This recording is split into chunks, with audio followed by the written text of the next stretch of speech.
Ahmad Toons TV. एक दफा का जिक्र है। जेठालाल एक पहाड़ के नीचे खड़ा था।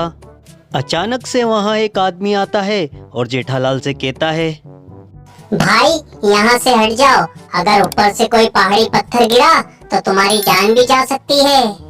जेठालाल वहाँ से हट जाता है और जैसे ही वो हटता है ठीक उसी जगह पर पहाड़ी पत्थर गिरता है।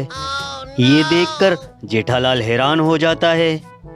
कुछ दिनों बाद जेठालाल सड़क के किनारे खड़ा होता है और उसका पड़ोसी अय्यर वो भी उसके बराबर में खड़ा होता है। वो दोनों सड़क पार करने के इंतज़ार में होते हैं कि कब मौका मिले और सड़क क्रॉस करें।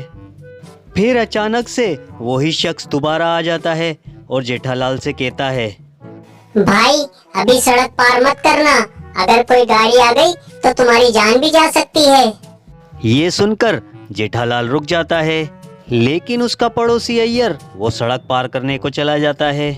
अचानक से एक गाड़ी तेजी से आती है और अय्यर को टक्कर मार देती है, जिससे अय्यर की जान चली जाती है। ये देखकर जेठालाल एक बार फिर हैरान हो जाता है और वो उस आदमी से पूछता है, भाई तुम कौन हो? तुमने दूसरी बार मेरी जान बचाई है। ये सुनकर वो आदमी कहता है, मैं फरिश्ता हूँ। जैसे ही जेठालाल ये सुनता है तो वो उससे कहता है, भाई तुम मुझे 2 साल पहले क्यों नहीं मिले जब मेरी शादी हो रही थी? ये सुनकर फरिश्ता जवाब देता है, भाई मैंने उस वक्त भी तुम्हें बहुत आवाजें लगाई, लेकिन शहनाई और ढोल की आवाज इतनी थी कि तुमने मेरी आवाज सुनी ही नहीं।